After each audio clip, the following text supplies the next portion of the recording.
देखिए हमने कल स्टार्ट किया था, कल हमने शुरू किया था slope of a line. Slope of a line हमने कहा था ए टू स्ट्रेट लाइन है। मान लीजिए ए टू स्ट्रेट लाइन है, ये कोई स्ट्रेट लाइन है और ये positive direction of x axis के साथ एंगल थीटा बनाती है और ये positive direction of x axis के साथ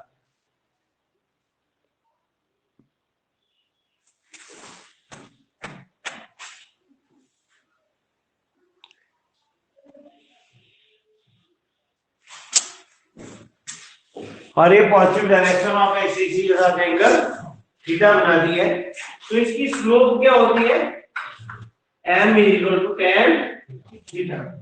फिर मैंने कहा ये लाइन l है, ये positive direction of x axis के साथ एंगल थीटा बनाती है, तो इसकी स्लोप कितनी हो जाएगी? tan theta. किया था कल?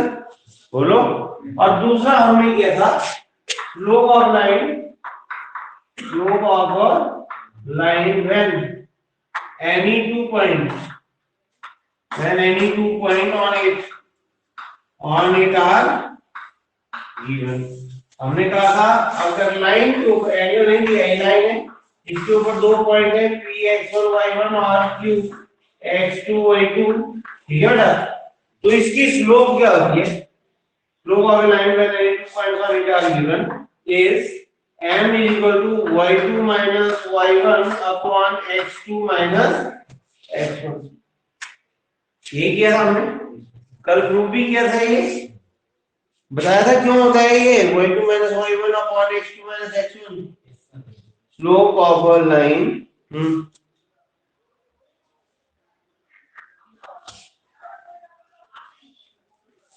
बोलो। मान लीजिए मैंने, देखिए मैं फिर से रिवाइज कर रहा हूं, मान लीजिए लाइन बनाती है एंगल थीटा, ऐसे किया था, है याद या नहीं? ये वो था, यहां से परपेंडिकुलर m ड्रॉ कर दिया, यहां से n, और याद कीजिए मैंने ऐसे किया था t, ये क्या हुआ तुम्हारे कोऑर्डिनेट x10, ये क्या हुआ x20, और ये कितना हुआ देखिए x2 y1। अब ये एंगल थीटा है, तो ये दोनों के आए यार, ये दोनों पैरेलल हैं, ये ट्रांसवर्सल हुआ, तो ये एंगल भी क्या होगा? थीटा। तो अब इस लाइन की स्लोप क्या होगी? इस लाइन की स्लोप क्या होगी? tan theta. देखिए ये लाइन है, इसके ऊपर ये एंगल थीटा नहीं दिया और मैंने अपने माना कि एंगल थीटा है, इसके ऊपर दो पॉइंट दिए, मैंने यहां से परपेंडिकुलर ड्रॉ किए Pm और Qn, और यहां से किया मैंने Pt, इसके ऊपर परपेंडिकुलर, समझो कि नहीं? बोलो। अब इसका x कोऑर्डिनेट क्या होगा? जो p का है वो इसका होगा, x कोऑर्डिनेट वो ये वाला डिस्टेंस के बराबर है, जो इसका x कोऑर्डिनेट है वो इसका होगा। फिर आ गया x10 और ये आ गया x2, और इसका x कोऑर्डिनेट इस लाइन के ऊपर सभी का क्या होगा? x2, तो x कोऑर्डिनेट x2, और इसका y कोऑर्डिनेट कितना हुआ? इसके बराबर, और वो कितना है? y1, तो x2 y1, ठीक है बेटा? अब मान लो ये एंगल थीटा है, बनाती है ये एंगल थीटा, वो तो ये क्या होगा? थीटा, कोरिस्पोंडिंग एंगल करके, बोलो। अब मैं tan थीटा निकालूं तो होता है y/x qt/, बेटा समझ आ रहा है आपको या नहीं? qt/p, tan theta perpendicular upon base qt/pt। अब qt तुम्हारे पास कितना हुआ? देखो qt हुआ तुम्हारे पास qn माइनस tn, qn कितना है तुम्हारे पास? y2, tn कितना है? y1। नहीं समझे? आगे एक स्टेप और लिख दूं, qn minus tn, qn minus tn हुआ ना qt, ये कितना हुआ? y2 माइनस y2, और pt हुआ तुम्हारे पास mn के बराबर। देखो pt किसके बराबर है? mn के बराबर, और mn है on minus om, on minus om मतलब x2 माइनस x1। नहीं आया तुम्हें? तो लगा पता? स्लो, मैं फिर से आज ये रिपीट हो गया, कल हमने चलते चलते ही है ना, शायद बस आ गई थी तुम्हारी तरह, है ना? अब आ गया समझ? पक्का? स्लोप ऑफ लाइन तुम निकाल सकते हो अगर तुम्हें एंगल दिया हुआ है, स्लोप ऑफ लाइन तुम निकाल सकते हो अगर तुम्हें उस लाइन के ऊपर 2 पॉइंट्स दिए हुए हो। मैं कल पूछूंगा जब हम क्लास लगाएंगे, सबसे पहला क्वेश्चन यही होगा जो हमने बेसिक्स पढ़े हैं, हमेशा ऐसा ही होगा। सुनाई दे रहा है? इतना पढ़ा हुआ जरूर पूछा जाएगा आपसे, इसलिए पढ़ के आए घर से। सुनिए आदित्य, अब है angle between two lines, angle between two line, angle between two line, दो लाइन है उनके बीच एंगल निकालना है हमने। ये बोलता है if M1 and M2 are slopes of two lines, slopes of M1 and M2 are slopes of two lines, दो लाइन है उनकी स्लोप है M1 और M2 and theta is angle between them. If M1 and M2 are slopes of two lines, if M1 and M2 are slopes of two lines and theta is angle between them, theta is angle between them, then theta जो होगा वो होगा plus minus M2 minus M1 upon 1 plus M1 M2। Theta is, या आप ऐसे कर लीजिए plus minus छोड़िए मॉडुलस। ठीक है, क्या बोल रहा है? अगर M1 और M2 कोई दो लाइन है L1 L2 जिनकी स्लोप्स क्या है M1 और M2, फिर से ध्यान से देखें, दो लाइन है L1 और L2। ठीक है, नहीं आ रहा है समझ? एक लाइन L1 ले ली, एक लाइन L2 ले ली, ये लाइन L1 है, ये लाइन L2, क्लियर है? अच्छा, इसकी स्लोप M1 है और इसकी स्लोप M2 है। सुना ध्यान से, थोड़ा समझने की कोशिश करना, ठीक है बेटा? इसकी M1 है और इसकी M2 है, तो इनके बीच जो एंगल होगा, इनके बीच एंगल थीटा माना आपने। देखो ये है इनके बीच एंगल, देखो ये वर्टिकली अपोजिट करके बराबर होगा, ये थीटा है तो ये थीटा होगा। ठीक है, मैं समझाता हूँ एक और चीज में।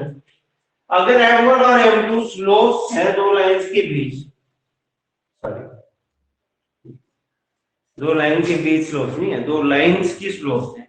अगर M1 और M2 दो लाइंस की स्लोप्स हैं, थीटा मान लो उनके बीच एंगल है, तो tan थीटा होगा modulus M2 minus M1 upon 1 plus M1 M2। M1 M2 लिख लो, M2 M1 लिख लो, मतलब मैं बोलो सीक्वेंस ही जैसे रहे, M2 माइनस M1 लिखा है तो पहले M2 लिख लो, एक ही बात है, प्रोडक्ट में थोड़ा फर्क पड़ेगा, है ना?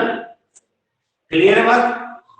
अब हम बात करेंगे ऐसा क्यों होता है कि अगर M1 M2 दो लाइंस की स्लोप्स है तो उनके बीच एंगल जो है tan theta equal to modulus M2 minus M1 upon 1 plus M2 M1 क्यों होता है? क्लियर है? अब एक चीज देखिए, ये एंगल थीटा है, दो लाइंस के बीच तो भी थीटा होगा, तो ये भी दो लाइंस के बीच ही नहीं एंगल कि नहीं है?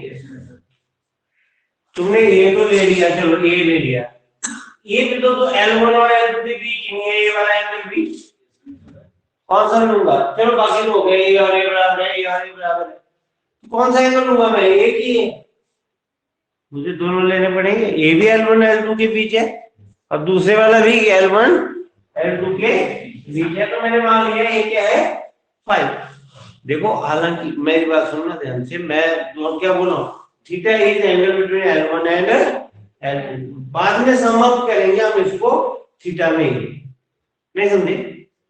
जब कंक्लूड कर लेंगे आपका आर्टिकल, तो ये एंगल थीटा ये दोनों दो वैल्यू आएंगी, प्लस मॉडुलस है ना बेटा, तो दो वैल्यू आएंगी प्लस माइनस में, एक थीटा की होगी एक फाई की होगी। थोड़ा समझने की कोशिश करना है इस आर्टिकल, है ना? आसान है, क्लियर? ये हमने लाइन ली L1 ये L2, इसकी स्लोप क्या ली मैंने M1 और इसकी M2। मान लो L1 बना दिया एंगल α1 और L2 बना दिया x एक्सिस के साथ एंगल α2। लेट मैं इसको प्रूव करने की कोशिश करूंगा, let L1 and L2 makes angle alpha 1 and alpha 2 with x-axis respectively. Therefore M1 कितना होगा बेटा? tan of alpha 1, M2 कितना होगा? tan of alpha 2 होगा या नहीं? कितना क्लियर आ गया? बोलो।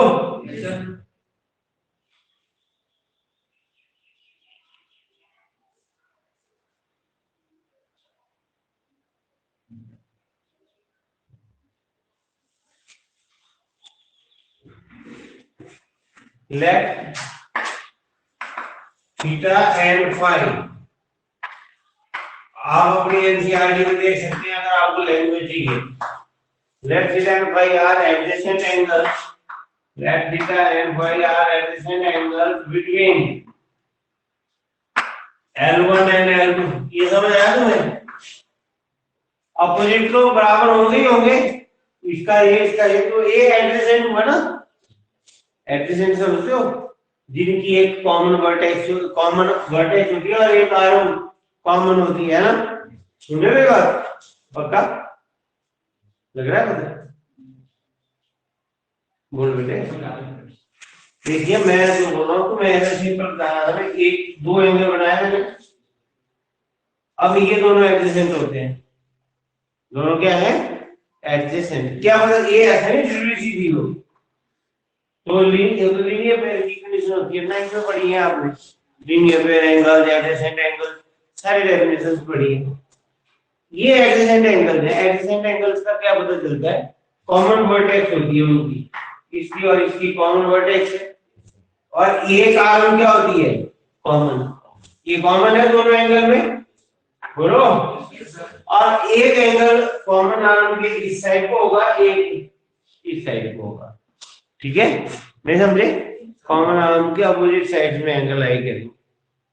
है याद कुछ या नहीं? नहीं में पढ़ते थे हम। तो मैं ये तो एक्स्ट्रा बात आ गई बीच में। मैं कह रहा था कि let theta and phi are adjacent angles. Clear है? बोलो। अब आगे एक चीज देखिए, सुनने मेरी बात।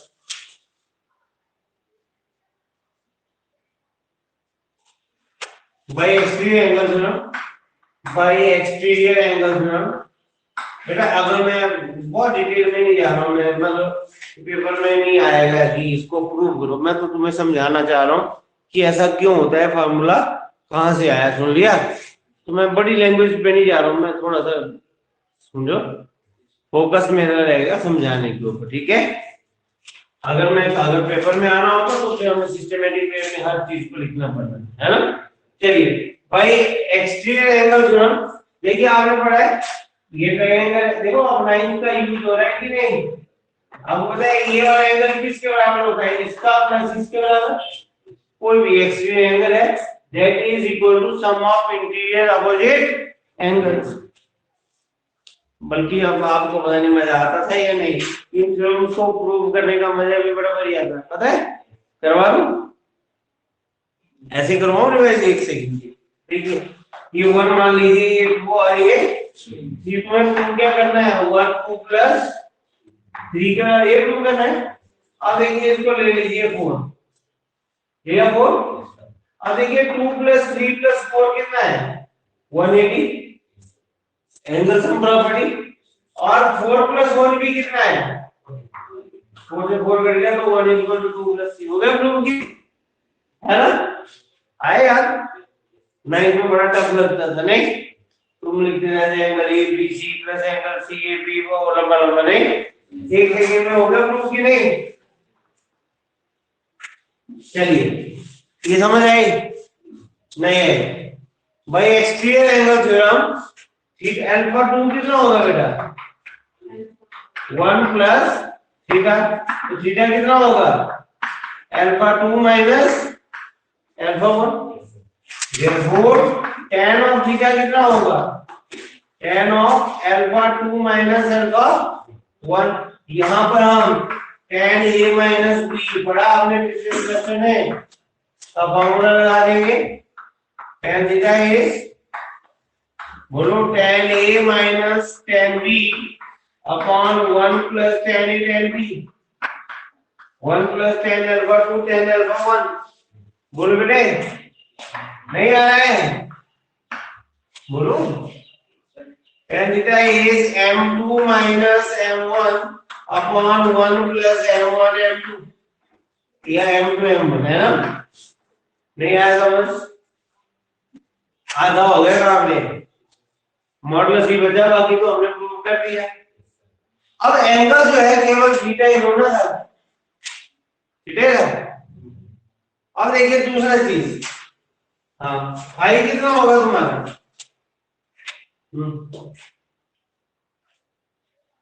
देखिए दूसरा एंगल क्या था, फाई फाई कितना होगा 180 माइनस थीटा है ना। तो tan फाई कितना होगा, tan of 180 minus theta, second quadrant that is minus tan theta. बोलो यानी कि माइनस tan थीटा तो तुमने निकाला है m2 minus m1 upon 1 plus m2 m1। यहां तक बात समझ आई, बोलो नहीं यार।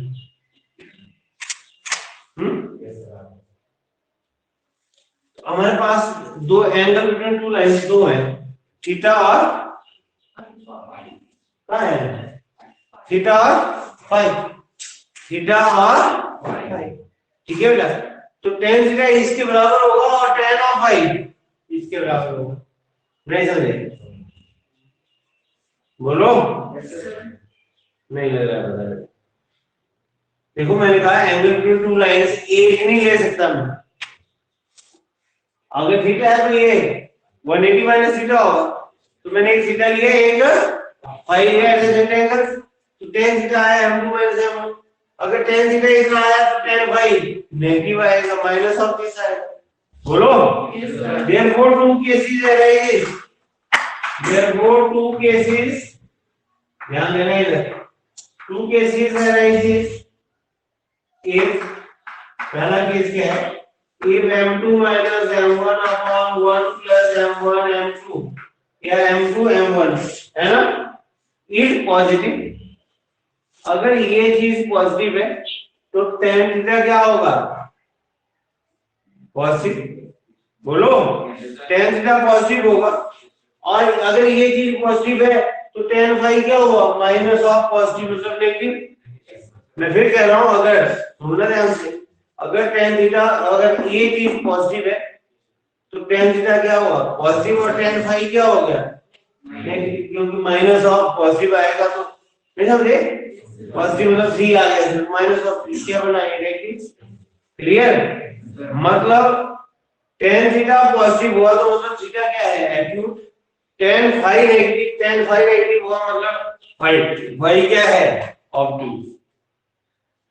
नहीं आया समझ, if this is positive, 2-3 बार पढ़ना है इसको, if this is positive then, बोलो बेटा tan theta is positive and tan phi is negative, है ना। this means, क्या means, this means tan theta is acute। First quadrant में tan पॉजिटिव होता है और सेकंड में नेगेटिव होता है, ऑल साइन tan cos पढ़ा है ना हमने, हां, इसमें tan theta is acute and tan phi is obtuse.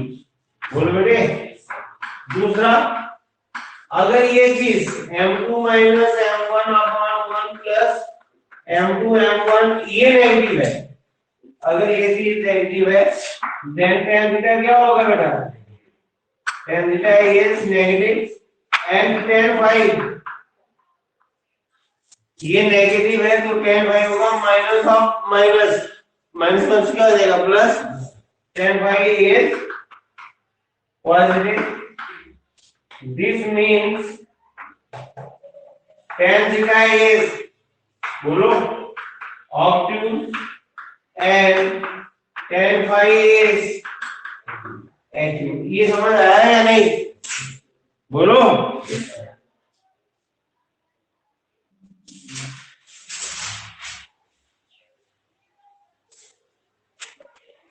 दस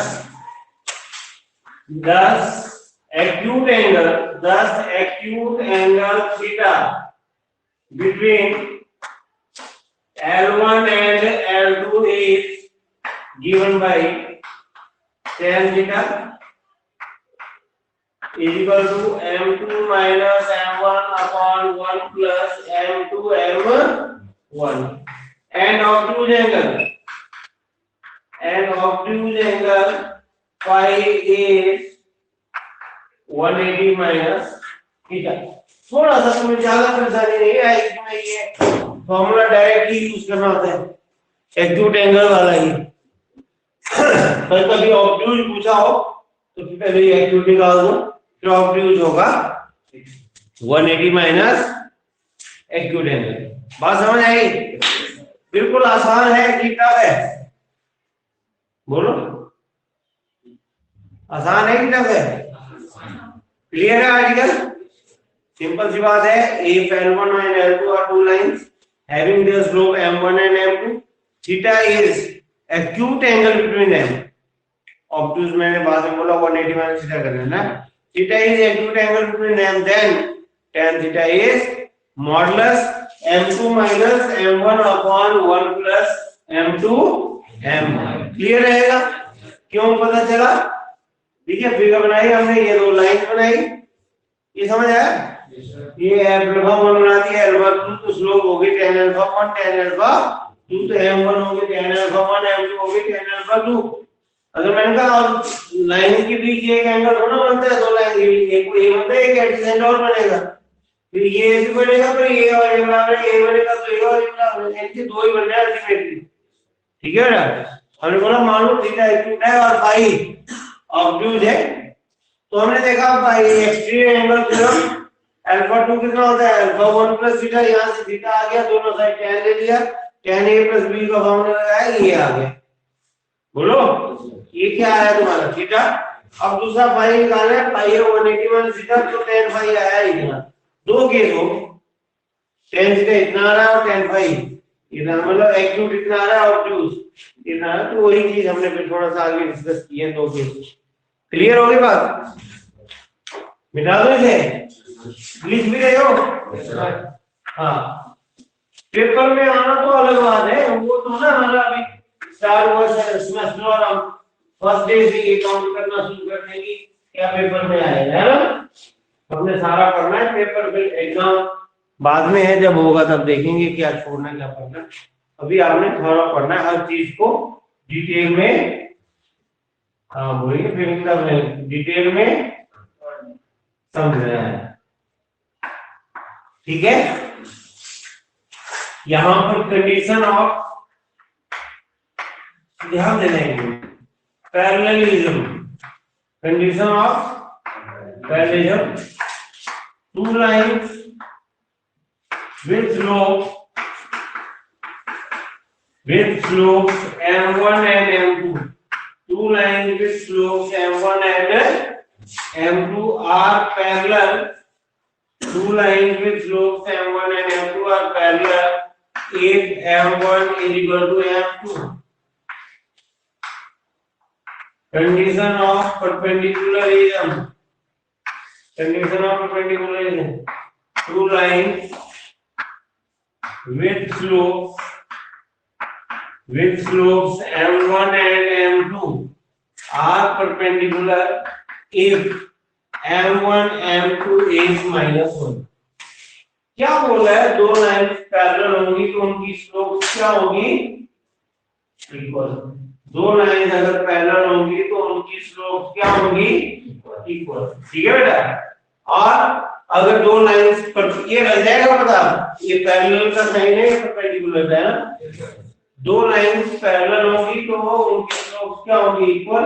और दो लाइंस, ध्यान देना ये इंपॉर्टेंट है, और दो लाइंस अगर परपेंडिकुलर है तो उनकी स्लोप क्या होगी? तो उनकी स्लोप का प्रोडक्ट कितना होगा? -1। मतलब दो लाइन परपेंडिकुलर है, एक की स्लोप पता है तो दूसरे की निकल जाती है। कैसे? देखो m2 पता है तो m1 हो जाएगा -1/m। अगर m2 पता है तो m1 हो जाएगा -1/m2, और अगर m1 पता है तो m2 हो जाएगा -1/m। बात समझ आई? नहीं लगा पता? देखो एक सिंपल सी चीज है, सुनो। स्लोप क्या होती है? Tangent of angle which it makes with positive direction of axis. इस आर्टिकल को समझे जो मैं करवा रहा हूँ, ठीक है बेटा? कल की वीडियो भी अपलोड नहीं हुई है ना, आज ही कर दूंगा दोनों, है ना? ठीक है, पार्ट 1 एंड पार्ट 2। चलिए, two lines with slopes m1 and m2 are perpendicular if m1 m2 is -1 and lines are parallel if slopes are equal, which means m1 is equal to m2। देखिए सुनिए मेरी बात,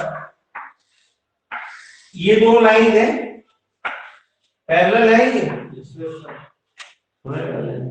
ये दोनों line parallel है, तो ये क्या हुआ? ट्रांसवर्सल नहीं? बोलो। अगर ये दोनों समांतर रेखा है तो ये क्या हुई? तिर्यक छेदी रेखा हुई कि नहीं? इंग्लिश मीडियम पढ़ा, हिंदी मीडियम में विशाल? इंग्लिश में पढ़ा ना, तो तिर्यक छेदी तो समझ नहीं आ रहा होगा ना, समानांतर भी पता चल रहा है। चलिए, लाइंस पैरेलल है तो ये ट्रांसवर्सल हुआ। अब सुनिए, ये वाले एंगल क्या हुआ? बराबर नहीं हुआ, कोरेस्पॉन्डिंग एंगल भी वही। बोलो, ये है आपका θ1 और ये θ2, ठीक है? तो θ1 किसके बराबर हुआ? तो tan θ1 किसके बराबर हुआ? tan θ2 यानी m1 किसके बराबर हुआ? नहीं आया पक्का है? बिल्कुल दिख रहा है सर यहाँ कि अगर लाइन पैरेलल है तो कोरेस्पॉन्डिंग एंगल्स इक्वल होंगे, तो स्लोप्स tan ऑफ θ1 और tan ऑफ θ2 बराबर हुई। तो लाइंस अगर पैरेलल होंगी तो स्लोप्स क्या होंगी? इक्वल। इक्वल या बराबर, कुछ भी कह लीजिए। क्लियर हो गया? इसमें कोई डाउट? ये पता चला कैसे हुआ? ये नीचे वाला लाइंस परपेंडिकुलर है तो स्लोप्स का प्रोडक्ट -1 क्यों होता है, तो बता सकते हैं? बता सकते हैं? नहीं बता सकते? चलिए देखते हैं, बता सकते हो? ठीक है, देखो अगर लाइन, सुनो मेरी बात, लाइंस परपेंडिकुलर है, मैं इसी फिगर पे दिखा रहा हूं, है ना? लाइंस क्या हुई? परपेंडिकुलर। ये एंगल 90 का हुआ, वो नहीं दिखा? अब देखिए आप, तो α2 किसके बराबर हुआ? 90 + α1। मैं दूसरे वाला एक्सप्लेन करता हूं, यही फिगर है, लाइन एंगल बिटवीन लाइन ये होता है। अगर ये लाइन परपेंडिकुलर तो नहीं दिखा, इस केस में α2 कितना हुआ? 90 + α1। अच्छा tan ले लो, tan of α2 = tan of 90 + α1। tan α2 = cot α1 minus, देखो याद करो, tan of 90 + theta, 90 + theta second quadrant, second quadrant में tan क्या होता है? नेगेटिव, तो माइनस 90 पे tan का क्या बन गया? cot। किसने पढ़ाई है ट्रिग्नोमेट्री? विनोद सर ने, मैंने विनोद सर ने पढ़ाया होगा आपको, बताई होगी ये चीजें, ठीक है बेटा? क्लियर है? बोलो, tan of α2 = -1/tan α1। cot theta कितना होता है? -1, सॉरी, cot थीटा होता है 1/tan थीटा। अब ये चीज है m2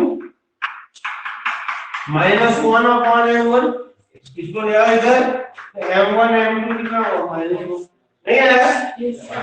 नहीं आया। कोई बात तुम्हें समझ आया कि नहीं आया, ये बताओ, तुम्हारे समझे में, तुम्हें समझ में आया कि नहीं? ये चीज पूछ रहा हूं मैं, ये तो आया, बोर्ड पे दिख रहा है, आ गया ना? तो लगा पता, लाइंस पैरेलल कब होती है, लाइंस परपेंडिकुलर कब होती है, दोनों चीजें पता चली। अब हम मिला दो मुस्कान, नहीं मुस्कान नहीं मिटाना चाह रहा हूं मैं, मुस्कुराते तो होगा, मतलब बोर्ड पे जो लिखा है इसे मिटा दो। देखिए, अब हम आपकी एक्सरसाइज स्टार्ट करेंगे आज। एक्सरसाइज 10.1 देखिए पहला क्वेश्चन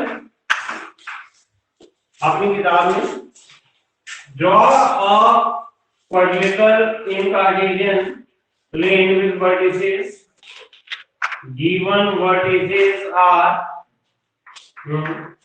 a minus 4 5, नाम नहीं दिए मैंने, अपने आप रखे देखो दे वर्टिसेस के नाम मैंने रखे हैं, इसमें ऐसे लिखा है बिना नाम के, and D minus 4 minus 2. What is this? Draw a quadrilateral. ए चार वर्टिसेस दिए हैं ए बी सी डी, एक क्वाड्रिलेटरल उसको ड्रॉ कीजिए और इसका एरिया निकालिए। क्वेश्चन समझ आया?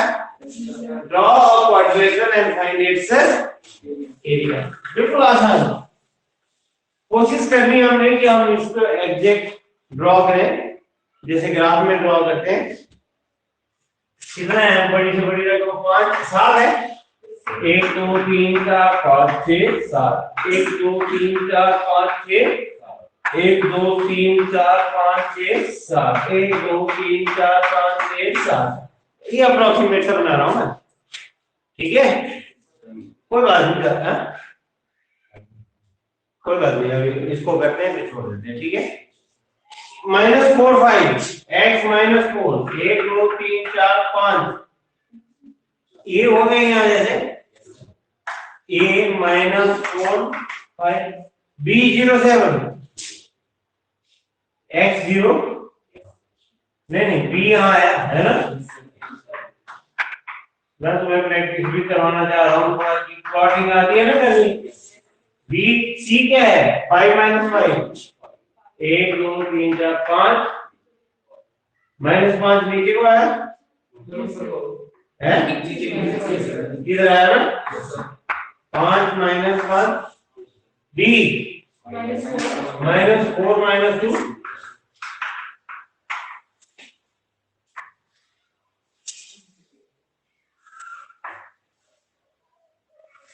ऐसे।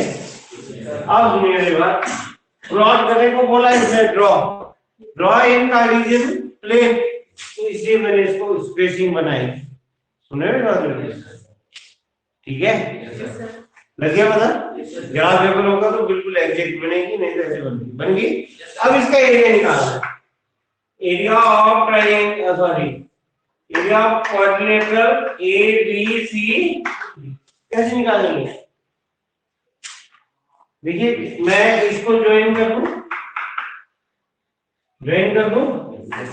अब एरिया, इसका एरिया क्या होगा? Area of triangle ABC plus area of triangle ADC, तीनों के वर्टिसेस दिए हैं तो तुम्हें पता है एरिया ऑफ ट्रायंगल, याद है?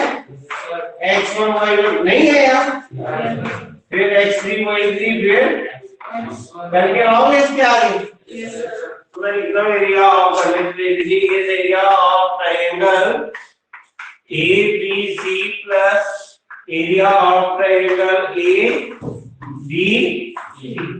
हाँ बोलिए, ABC -4 5 0 7 5 -5 और ABC बोला ना, -4 5 करोगे इसके बाद, जब तक करोगे नहीं तब तक समझ नहीं आया ना। हाफ हाँ, दूसरा कौन सा है? ए बी सी का है भाई, ए बी सी तो हो गया, ए बी सी -4 5 -4 -2 5 -5 -4 5 do it, पता है ना? This into this minus this into this plus this into this minus this into this plus this into this minus this into this, ठीक है? See you tomorrow, बाकी कल मिलेंगे, है ना?